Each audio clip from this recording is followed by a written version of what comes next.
महाराष्ट्र विधिमंडळाचं अर्थसंकल्पीय अधिवेशन आजपासून सुरू झालं। अधिवेशनाच्या प्रथेप्रमाणे पहिल्या दिवशी विधिमंडळाच्या सदस्य असलेल्या दिवंगत नेत्यांना आदरांजली वाहण्यासाठी शोकप्रस्ताव मांडण्यात आला।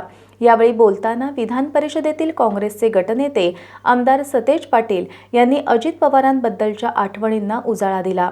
1992 मध्ये NSUIच्या माध्यमातून विद्यार्थी चळवळीत काम करत असल्यापासून अजितदादा आमच्यासाठी आयडॉल होते असं सांगितलं। प्रत्येक गोष्टीत त्यांनी पाळलेला काटेकोरपणा सर्वांनी अनुभवला।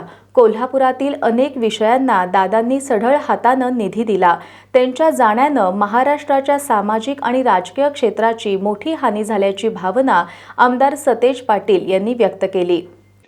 अजितदादा आपल्यातून निघून जातील ही कल्पनाच आपण करू शकत नाही, परंतु दुर्दैवानं हा आघात झाला आणि यामध्ये ज्या पश्चिम महाराष्ट्रातून मराठा समाजाचं एक नेतृत्व म्हणून अजितदादा पुढे आले 91 साली, त्यानंतर संपूर्ण महाराष्ट्राचे नेते म्हणून अजितदादा या राज्यामध्ये दादा या नावानं परिचित झाले। फक्त दादा नाही तर सर्वांना आपलंसं वाटणारं हे नेतृत्व होतं। आणि मला आठवते आम्ही NSUIच्या माध्यमातून 91-92ला काम करत असताना दादा म्हणजे एक आयडॉल म्हणून आमच्यासाठी त्या काळामध्ये त्या ठिकाणी होते। मंत्रिमंडळात त्यांच्याबरोबर काम करत असताना अनेक अनुभव आम्हाला अनेक गोष्टी शिकायला मिळाले। मला आज सुद्धा आठवते 2010 साली ज्यावेळी राज्यमंत्री झालो त्यावेळी दादांनी बोलून सांगितलं की वर्षभराचा प्लॅन दे आणि वर्षभरात महाराष्ट्रातल्या सगळ्या जिल्ह्यात जाऊन आला पाहिजेस तू, हे सांगण्याचं काम त्यांनी या ठिकाणी केलं। म्हणजे नवे आमदार असू देत, नवे मंत्री असू देत, या सगळ्यांना आपल्या अनुभवाची शिदोरी देऊन ते तयार झाले पाहिजेत, महाराष्ट्र हितासाठी तयार झाले पाहिजेत, ही भूमिका दादांनी सातत्याने घेतली।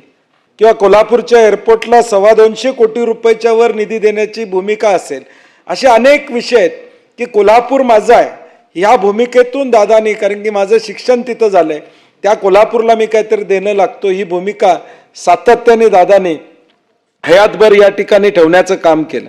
परंतु महाराष्ट्राची हानी निश्चितपणे दादांच्या जाण्यामुळे त्या ठिकाणी झालेली आहे। न भरून निघणारी पोकळी या ठिकाणी आहे आणि म्हणून महाराष्ट्रातल्या प्रत्येक जिल्ह्यात गेलो तर काही ना काही योगदान त्यांच्या माध्यमातून त्या जिल्ह्यामध्ये झालेलं आपल्याला त्या ठिकाणी दिसून येईल। आणि म्हणून हे योगदान चिरंतर अशीच त्यांची आठवण कायमपणे ठेवण्याचा प्रयत्न आपण सगळ्यांनी त्यांच्या कामाच्या माध्यमातून करावा एवढीच अपेक्षा या निमित्तानं व्यक्त करतो। आणि काँग्रेस पक्षाच्या वतीनं माझ्या वतीनं त्यांना भावपूर्ण आदरांजली व्यक्त करत असताना आदरणीय सुनेत्राताई, जय आणि पार्थ यांना या ठिकाणी या संकटातून या दुःखातून सावरण्याचं ईश्वर त्यांना बळ देव ही भावपूर्ण आदरांजली या ठिकाणी व्यक्त करतो।